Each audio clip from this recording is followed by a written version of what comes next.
ความกว้างความยาวนี่ได้เนาะสำเพื่อนน้องน้ำหรือว่าเอาใหญ่ชำใดก็ได้เบิดนี่เพราะว่าโซนนี้มัน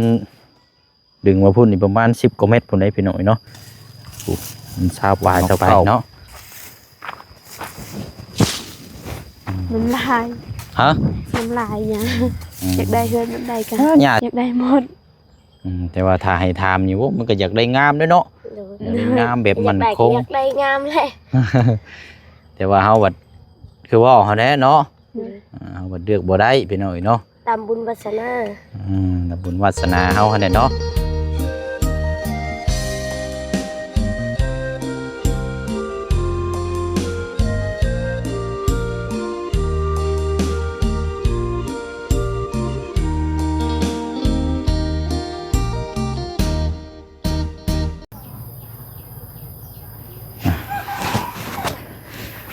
กราบสบายดีและสวัสดีพ่อแม่พี่น้องเบิดสู่คู่สู่คนพบเจอกันอีกคือเก่าคือเดิมพี่น้องเนาะมื้อนี้ก็อยู่ณสถานที่ที่ดินแปลงใหม่ของทางน้องไม้แล้วก็ทางน้องท้ายนี่แหละพี่น้องเนาะหลังจากปรับหน้าดินไปก็ผ่านไปมื้อ2มื้อแล้วเนาะพี่น้องเนาะภาพฝนตกลงมาก็ถือว่าทำให้ดินที่ว่าปรับนี่ก็เจินไปเนาะบางจุดกับบางอันนี้ก็โกรธไปแน่เนาะก็มาพูดมาคุยแล้วก็ถามทั้งพี่น้อง FC เฮานำกันเด้อพี่น้องเด้อเนาะสำหรับทางถ้ามีการปลูกสร้างให้ทางบ้านเฮือนซ่านให้ทางน้องไม้หรือว่าทางน้องท้ายนี่2พี่น้องนี่พี่น้องเนาะบ่เสียงนี่อยากสร้างให้นี่ประมาณซ้ำกับเพื่อนของทางพ่อตู้อาเดียเนาะประมาณ9 ต้นพี่น้องเนาะหรือว่า6 คูณ 7ซาพี่น้องเนาะหรือว่าถ้าทางพี่น้องความคิดเห็นจังใดก็คอมเมนต์บอกนำกันได้พี่น้องเด้อเนาะเพราะว่าจังใดก็ได้เนาะคือตอนนี้นี่มีงบนำเสียงนี่ก็มีอยู่3 ล้านกับ5 แสนกีบบ่ฮู้ว่าสิออกแนวทางซอยทางน้องเพิ่นแนวทางใดบัดนี้พี่น้องเนาะเพราะว่าสิดึงไปทางสร้างเสาตีนเสามานี่ก็ได้อยู่พี่น้องเนาะหรือว่าสิสร้างทั้งเสาไม้มาเสาบ้านเรือนซ่านก็ยังบ่ฮู้ว่าสิเอาจักต้นจักเสาบัดนี้พี่น้องเนาะแต่ว่าครอบครัวเขาเจ้าอยู่หลักๆแล้วนี่อยู่น้ำกันทั้งหมดทั้งมวล8 คนเนาะแต่ว่าเป็นครอบครัวใหญ่พี่น้อยเนาะเอามีแต่ว่าการนี่แหละแจ้งพี่แจ้งน้องแล้วก็ออกความคิดเห็นน้ำกันเด้อพี่น้องเด้อเนาะสำหรับทางนี่แหละเคสของทางน้องไม้น้องทายเนาะ2 พี่น้องขยันผู้คนนี้ก็มาเยี่ยมมายามเบิ่งที่ดินน้ำกันแล้วกับพี่น้องเนาะผู้พากันพันไม้ตุ่มต่ำอยู่เนาะก็ดีใจทางน้องเพื่อนพี่น้องเนาะมีที่ดินที่ทางเป็นของตัวเองก็มีชื่อมียังประทับตายืนยันเป็นที่เรียบร้อยแล้วพี่น้อยเนาะเอาสำหรับทางผู้เชี่ยวนี่ก็โอ้ยพี่น้อยเนาะโรคภัยไข้เจ็บมาเยือนเป็นเข้าปวดประดงประมาณเดือนปลายแล้วพี่น้อยแต่ว่าเมื่อคืนนี่นอนปวดแห้งปวดแท้ปวดว่ามันกัดเข้าไปในหม่องใต้ตัวคอนะพี่น้องคอกัดเข้าไปนี่นอนแทบจะบ่หลับเลยก็เลยมื้อเช้านี่ไปตรวจเบิ่งเนาะก็ได้ทางแพทย์หมอเพิ่นก็ได้ฉีดยาเพิ่นแจ้งว่าเป็นประดงนั่นแหละพี่น้องเนาะไม่ได้ว่าเฮาก็กินยาแต่คาร่ำเนี่ยอยู่เนี่ยกินอีกบาดนี้พี่น้องเนาะ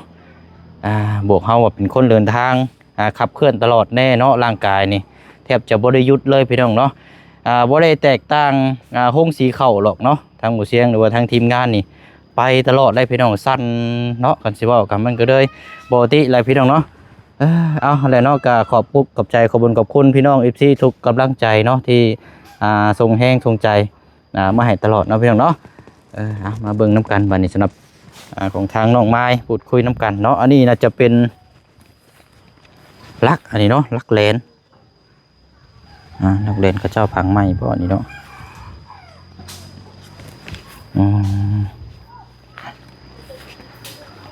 เบิดเลยพี่น้องเนาะป่าไปทางใดบ้านนี้ทางสาวเพชรเนาะ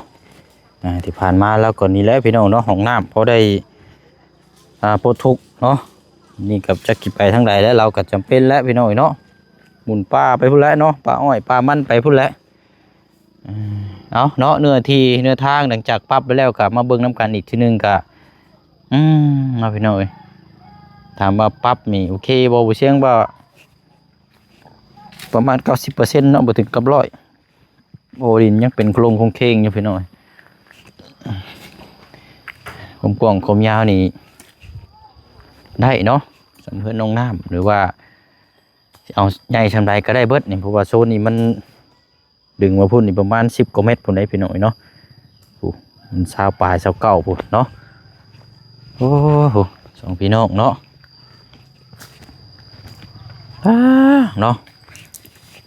เอามาเยี่ยมที่ดินแปลงไม้อีกเนาะโอ้ยเป็นนี่ได้นี่เนาะ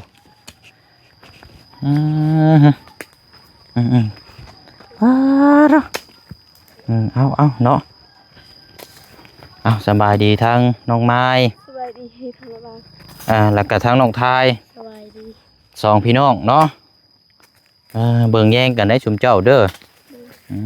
โอ้ตอนระวังเด้อมันคือแดมแท้ลูก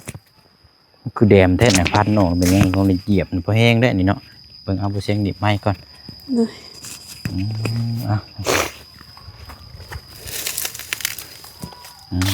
ทีนี้ก็มาเก็บเมียนก็ลงกองแกงไปก่อนหั่นแหละเนาะโดยให้มันสะอาดมันสะอาดหูสะอาดตาเนาะโดยมีแต่ว่าเพิ่มเติมถ้ามีของปลูกของพังก็เอามาปลูกไว้เลยแล้วดุเด้อมีหยังกันมะกล้วยบ่กล้วยก็ได้เนาะโดยกล้วยของปลูกของพังมาปลูกไว้น้ำเนาะโดยเยอะไม่ยังอันนี้นะหญ้าบ่เนี่ยเอาเนาะขวดออกไปเนาะ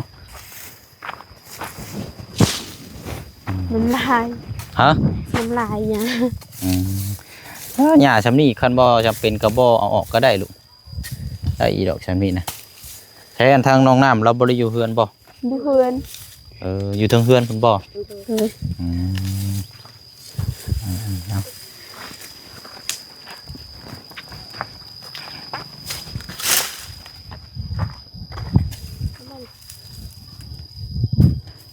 ดินนี่ปลูกนี่งามเลยดินนี่เนาะโดย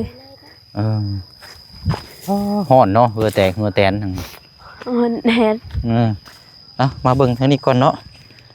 วายอันนี้ของไผ่สานี่นะของน้องน้ำบ่โอ้โหนี่ไหม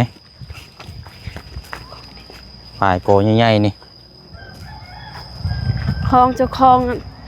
งขายดินของเจ้าของขายดินซัมบ่โดยเอาโบนเมนอันนี้คือหนองสะนี่คือว่าของน้องน้ำโบเมนบ่อยู่นี่เขาเจ้าคลองดินนี่ดินเจ้าคลองที่ว่าเครื่องมาเสี่ยวมานี่ได้เนาะเนาะโอ้ยดูแลซับแตงน้อยนี่เนาะวายนี่ทำสิกินนี่แกงมันแซ่บเนาะโดย มีอยู่บ่ในป่าในดงจิมเจ้าหม่องไห้มีอยู่บ่มีหลายอยู่บ่โดยอันนี้มันเกิดธรรมชาติบ่หรือว่ามันเกิดธรรมชาตินี่บ่ฮู้คือกันมีคนปลูกแต่ว่ามันเกิดแบบต่อๆไปแบบซี่มันบ่โอ้คักแล้วนี่เนาะแล้วก็อีกตัวนึงเนี่ยสานอกจากวายแล้วก็ค่าปลาน่ะมีบ่ค่านอกค่าน่ะนอกค่าที่มันขึ้นธรรมชาติน่ะได้บ่ฮู้บ่ฮู้บ่น้องทาย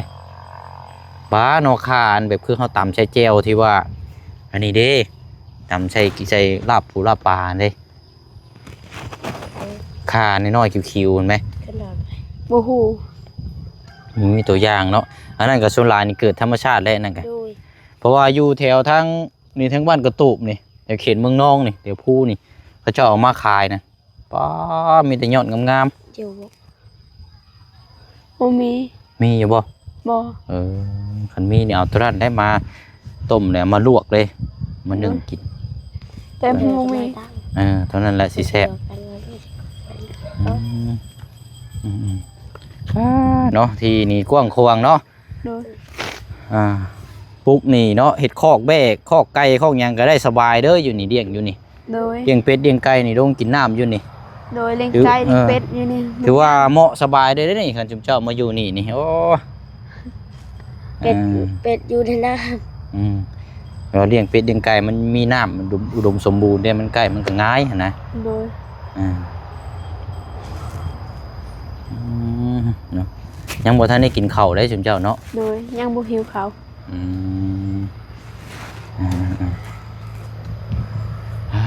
เนาะ ให้แบบนี้บ่ชุมเจ้าอันหมองชุมเจ้าปลูกก็แบบนี้บ่ โดย โอ้ปลูกหมักแตงหมักมูใส่น้ำอยู่บ่ โดยปลูกหลายชนิดปลูก โอ้มีหยังแน่ลูกปลูกใส่ เอาบ่ฮู้ หมก ดิ เผ็ดแน่ หมกเผ็ดก็ปลูกหมด หมักแตงเนาะ ดู หมักทั่ว แตงกับปุก หมักทั่วมีบ่ มี หมักแตงหมักทั่วหมักหมักแตงยังใช้ไปแน่เนาะ โดย โด หมั ย กมู หมกโมก็ปลูก โอ้เวลามันเป็นหมากมานี่ปิดนี่ม่วนได้นี่เนาะ โดยมันลายมากไปอยู่ให้มันลายหมู่พันธุ์ดี คักเลยนี่เนาะ โดย อ้าวดีแล้วเนาะถึงเธอเป็นหมากโลกแต่ก็เธอขอชิมน้ำในอยเด้อ โดย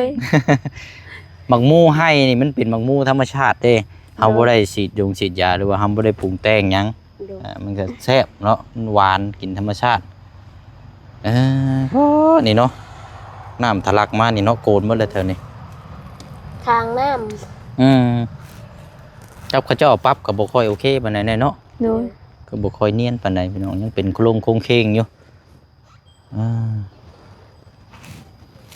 เป็นมาลงตรงเตงอยู่เนาะคันว่าเฮาปลูกเฮือนก็สิแม่นอยู่โซนเทิงพุ่นแหละเนาะ ำโดย โดย โอ้ ก็มีเฮือนคือหมู่ก็ดีใจแล้ว สิได้อยู่บ่นี่เนาะบุญวาสนาสิได้เฮือนอยู่บ่นี่สิเจ้านี่นะ เฮือนแบ ได้ บ ดินแล้วก็ดีใจเลย เฮือนแบบใดก็เอาหมด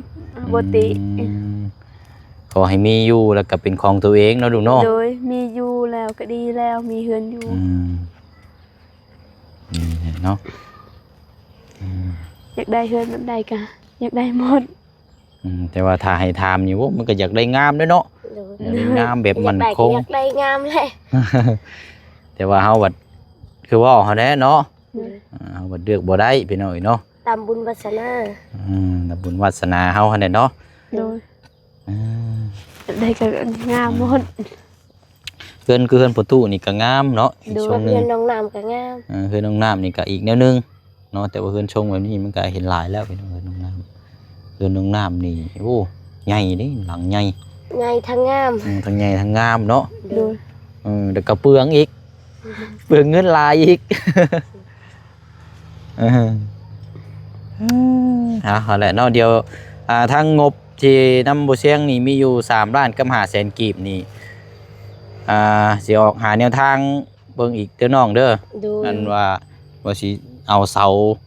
าตีนปูนบ่หรือว่าสิเอาเสาเฮือนเนาะ โดย โดย แต่ว่าเสาเฮือนนี่ย่านบ่พอหรอกพี่น้องเพราะว่าเขาเจ้านี่มันก็5 แสนปลายเลย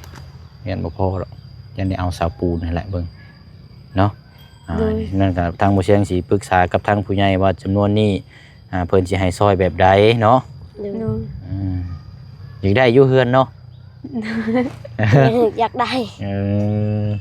อยากได้อยู่เฮือนอยู่ก็บ่มียามฝนตกมันลำบากบ่มีเฮือนอยู่ แต่อยากได้ ฉันถึงได้แต่ให้บ่มีเงินเนาะบ่มีเงินอยู่เฮือนแบบนั้นก็ได้บ่เป็นหยังหรอก สมมื้อนี้ก็เครื่องของก็แพงซ้ำเนาะ โดย มีแต่แนวแพงๆติแล้วพี่น้องเอ้ยเนาะขนาดซื้อที่ซำนี้ก็ยังฮอด20 ล้านเลยเนาะน้อยๆนี่ซื้อที่นี่20 ล้านแล้วบัดนี้เฮาปรับหน้าดินนี่เท่าไรลูก 3 ล้าน 3 ล้าน 3 ล้าน20กับ3นี่เป็นเท่าไร เป็น3 เป็น23 ล้านเลยเนาะ อืม ผู้ขนาดซ้ำนี้เด้นี่ในเดียวหนึงนี่เนาะเบิด23 ล้านเลย มันก็แพง มีแต่แนวแพงๆเนาะ โดย เอาอันนั้นเนาะดุนติดตามไปเบิ่งน้ำกันว่าสิเป็นจังใดคันว่ามีอันหลักหัวนี่ว่าเฮาพังไว้เนาะ โดย อันนั้นก็พังดึงไว้อันแหละลักปูนเด้อคันว่าเป็นไปได้เนาะหลวงพ่อเจ้าน้ำเนาะเอาลักปูนมาพังไว้4 จุดซะคือตามที่ทางในบ้านเพิ่นชี้แจงบอกอันมือเฮาพังน้ำกันเมื่อนั้นเนาะ โดย เอาลักปูนมาพังไว้นี่1 2 3 4ลักแล้วก็แม่นโอเคเลยบาดนี่มันจังบ่ยุ่งบ่ยากมันจังถอนไปถอนก็บ่ได้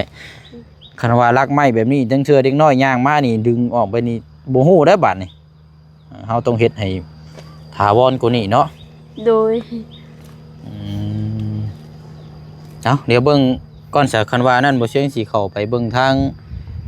หม่องห้านเทเสาเพิ่นถ้าว่ามีเสาลักนี่เฮาสิมาพังนํกันเนาะ โด โด ย ย เฮา ก็พังแต่ลักลงเลยแหละพี่น้องบ่เอาปูนก็ได้แต่ว่าคอยเป็นลักปูนพังลงดึกๆเนาะ โดย เป็นลักปูนที่จุดซะแล้วพอเห็นก็จังสิได้ฮู้ว่าเป็นดักที่ว่าดักดักแดนเนาะดักที่ดิน ถ้าเป็นคือลักไม้จังซี่นี่เด็กน้อยย่างมานี่ดึงก้นเอาไปจู้ไผนี่แล้วเด้อนี่ จู้ไผหนึ่งเข้าเรียบร้อยแล้วเจ้าอ้ายอยู่มุมใดบัดนี้บ่ฮู้อีกแล้วยากอีกแล้วบัดนี้เนาะไปสิได้เอาไว้ตะดินมาครึ่งวัดไม้เบิ่งอีกแล้วยุ่งยากไปอีกแล้วเนาะโดยแล้วก็เพิ่มเติมน้ำอัน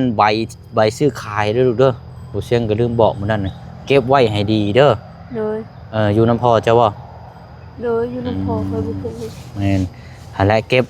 ตัวนั้นแหละสำคัญเด้อเก็บไว้ให้ดีๆเด้อห้ามเหี่ยห้ามถึกน้ำเนาะสองอย่างนี่แหละดูแลให้ดีๆเพราะว่ามันเป็นที่ดินพื้นนี่เนี่ยมันเป็นชื่อของชุมเจ้าสองคนนี้เนาะ โดย แต่ว่าเกิดในปัญหาเพราะว่ามีปัญหาไปข้างหน้าคะแนนเขาเอาใบตัวนั้นออกมายืนยันเนาะ โดย เก็บไว้ดีๆตัวนั้นน่ะสำคัญได้แต่หายมานี่ยุ่งอีกแล้วนี่นั่นกัน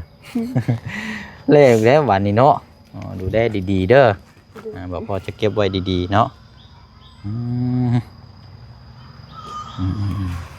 เฮ้ย ไปเพื่อนย่างไปเบิ้งชวนพุ่นก่อนไปเลาะไปพุ่นแล้วก็ออกไปเพื่อนน้องน้ำแล้วก็จังอันนี้พี่น้อยเมื่อหากินข้าวกินน้ำ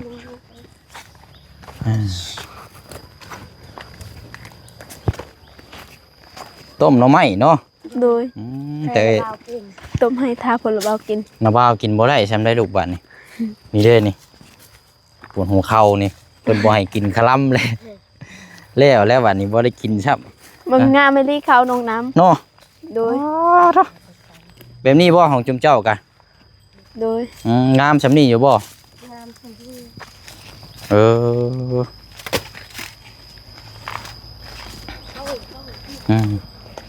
โอ้กระปอมบ่ไปเวลาย่างเลาะไปพุ่นแล้วเนาะพายุหญ้าบ่ค่อยมีเนาะนี่ โดยมันค่อยเห็ดเขาเห็ดแล้วมี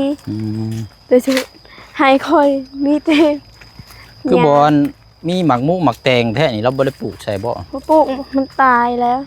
มันตาย เออ เฮาคือกันแต่อยู่ให้ บ่ค่อยขึ้นบ่ โดยเฮาขึ้นแล้วแต่เมื่อวานนี้ งาม มันก็งามมันก็บ่มีมันก็มี แล้วมัน บางทีซ้ำนี่มักแตง ใช่นะโอ้เอาปัดมันเป็นหมากพอเลยได้กินอยู่ดอกเนาะ โดยนี่ก็มักแตงหลาย เพราะว่าเฮาอยู่ใกล้อยู่นี่เนาะเพราะว่าอนาคตนี่ทั้งถ้ามีสมทบยอดสมทบทั้งบ้านเฮือนซ่านเจ้านี่แหละนี่หมักแตงน้องน้ำนี่เบิดเนาะกินจนเฮาเนาะขโมยกิน นี่บาดเลยไหน ไปเนาะจะพื้นแต่รัวเบิ่งเด้อตะปูลายครับชีกุกเลอยู่ ถ่าย ปูมีแต่แก้วเนาะไปละย่างไปรถบ่แซงพุ่นก็ได้อันว่าชื่ออันหมากอันนั้นมาทีนี้พี่น้องไม้พินจีเดี๋ยวแวงกินน้ำกันจมเจ้าก็จะได้เมื่อกินข้าวเนาะ โดย เดี๋ยวแซงก็สิไปต่อพี่น้องไปซื้อเครื่องของก่อนโอ้ยฮ้อนแท้นี่เนาะ มันเฮ็ด โอ้ แหละ ฮ้อนโอ้เป็ดกันเนาะ โดย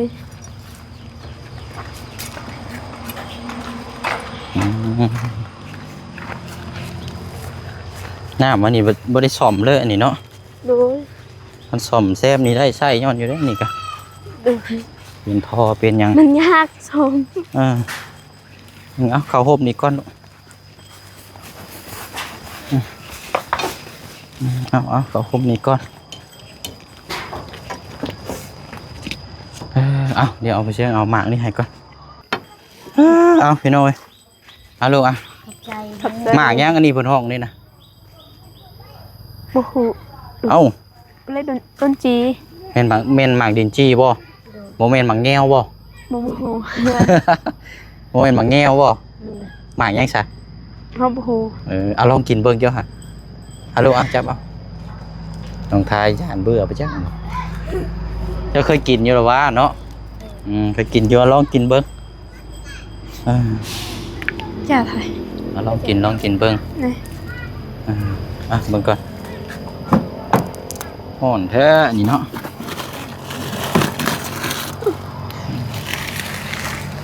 เอามีนะมื้อต้มกินลูกเด้อมีอ่ะ ใจเลย ใจ เดี๋ยวเราจังมาอันน่ะมาเบิ่งน้ำกันอีกเทื่อนึงเนาะ โดย อยู่ไปเชียงสิออกไปเบิ่งแล้วก็คันว่ามีเสาลักปูนแล้วก็ซื้อมา4ต้นแล้วก็อันนัดพ่อจะมาก็มาพังเบิ่งน้ำกันอีกเทื่อนึงเนาะหมายไว้เลยบัดนี้ โดย ไปอันไหนเนาะไปเนาะเดินทางมื้อเฮือนบัดนี้มื้อหากินข้าวเด้อบ่เชียงก็สิออกไปเวียกต่ออีกก่อนเนาะ โดย เอาจังไดก็ช่วงค่อยค่ำลงแรงก็เจอกันอยู่นี่คือเก่าหั่นแหละเนาะ โดย เอาโอเคเด้อล่ะเด้อ สบา ไป ย ดีโชคดีเด้อ เด้อไปเนาะไปกันเมื่อโดนละถือเอาเด้อผ้าเด้ออย่าลืมเด้อีโต้ชมเจ้าอาจจังหน่อยลืมโดดบ่ได้ใช้งานได้เนาะเฮียอะไรฮะเก็บมาแม่ลูกไปเอาละเนาะพี่น้องเนาะมีแต่ว่าพูดคุยน้ำกันอีกมื้อนี้ก็เนาะเรื่องที่ดินที่ทางแล้วก็เรื่องงบเนาะก็ตอนนี้ก็เปิดยอดสมทบสร้างบ้านเรือนซ่านในทางน้องเพิ่นเด้อพี่น้องเด้อเนาะตอนนี้ก็เรื่องบ้านเรือนซ่านนี่ยังบ่มีหยังเลยพี่น้องเนาะมีแต่น้ำบ่เสียงนี่แหละพี่น้องเนาะนำทีมงานก็บ่ได้มีนำกันจักคนเนาะถ้ามีเพิ่มเติมเพิ่นก็สิแจ้งมาแต่ว่าตอนนี้ยังบ่ทันได้มีเนาะมีแต่น้ำบ่เสียงนี่มีอยู่ยอดตามที่แจ้งไปนั่นแหละพี่น้องเนาะแต่ว่าเฮาบ่ฮู้ว่าสิเอาแนวทางซื้อแบบใดบัดนี้พี่น้องเนาะก็เลยอยากปรึกษาน้ำพี่น้ำน้องว่าสิแบบใดพี่น้องเนาะถ้าเฮาสั่งมาแล้วตีนเสานี่จำนวน9เนาะบัดนี้ว่าถ้าทางผู้ใหญ่อีกเขามาเหมาะสมเพิ่นว่าอยากเป็น12มันก็สิก้ำกึ่งได้พี่น้องเนาะเพราะฉะนั้นก็มีแต่ว่าคลิปนี้ก็เฮาก็พูดคุยแจ้งนํกันนั่นแหละเนาะถามพูดคุยนํกันพี่น้องเนาะมีหยังเพิ่มเติมก็แจ้งนํกันไปเนาะคลิปนี้บ่เชียงลาพี่ละน้องไปก่อนเด้อเนาะเดี๋ยวไปหาซื้อเครื่องของมาอันนี้ก่อนบัดนี้เพียงเนาะพบเจอกันในคลิปหน้าเนาะบ๊ายบายเด้อพี่น้องเด้อสบายดี